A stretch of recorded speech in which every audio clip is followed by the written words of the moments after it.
se voir, on s'intéresse maintenant énormément aux œuvres. C'est un peu comme si cet intérêt pour les créatures venues d'ailleurs avait remplacé notre regard des autres. Donc, si je peux parler un peu plus de l'exposition comme telle, moi, comment je le perçois, c'est différentes unités architecturales disposées dans la galerie. Donc, c'est un projet qui s'adapte à la petite galerie. Donc, j'ai essayé de travailler avec la hauteur parce qu'elle est toute petite, toute menue, mais il y a un espace vraiment en hauteur qui est facilement exploitable. Donc, premièrement, peut-être ce qu'on peut remarquer en entrant dans la galerie, c'est ce que j'appelle l'unité de diffusion. C'est une tour qui ressemble à mi-chemin entre peut-être un vaisseau extraterrestre, une tour de propagande, peut-être un élément de propagande scientifique aussi, à la fois politique, donc à mi-chemin entre tout ça, un vaisseau extraterrestre, je ne sais pas. Puis sur le dessus de la tour, il y a des radios, un amas de radios empilés, et il y a des haut-parleurs aussi de type orne de guerre.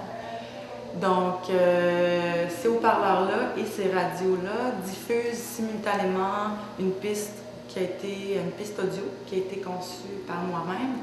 Et la piste est composée un mélange de mes témoignages que j'ai réalisés avec les gens que j'ai interviewés.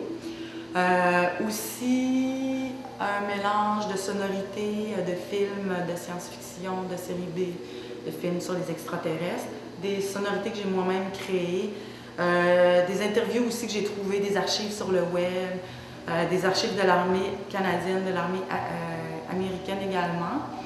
Donc ça, c'est ce qu'on peut entendre dans la galerie quand on y rentre. Il y a aussi des unités d'éclairage, un peu comme ça ici, vous pouvez voir, qui permet d'éclairer, j'ai amené une sorte de filtre orangé, ce qui fait que quand les gens pénètrent dans la galerie, la peau, une sorte d'irradiation, si je peux le dire, la peau devient orangée. Il y a les lits d'écoute ou les unités d'écoute, où est-ce que les gens peuvent se poser pour écouter le son, puis ils peuvent même s'attacher pour être sûr de ne pas être décoiffés par le son. Non, je blague un peu, mais c'est ça, c'est une unité d'écoute pour pouvoir, c'est ça, bien se positionner à l'écoute du son. Et il y a l'unité d'enregistrement juste ici à côté, dans lesquelles les gens peuvent laisser des témoignages. Puis ça, c'est une exposition aussi qui va se promener dans d'autres galeries au Québec. Puis, au fur et à la mesure, moi, je réinjecte les témoignages dans ma banque sonore. Donc, mon objectif, c'est de me créer une banque de témoignages et de continuer à faire tout le temps de nouvelles compositions pour que ça puisse se transformer dans la galerie au jour le jour. Donc, c'est ça, en gros, que je pourrais dire.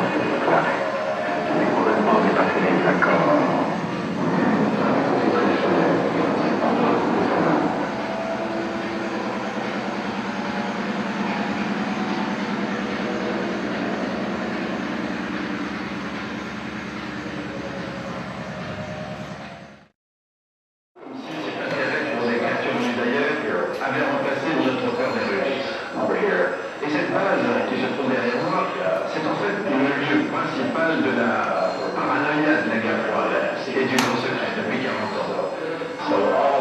Tout cet intérêt, toute cette fascination se ressent désormais sur cette chaîne. But we shall also examine the motives for the biggest lie put before the world.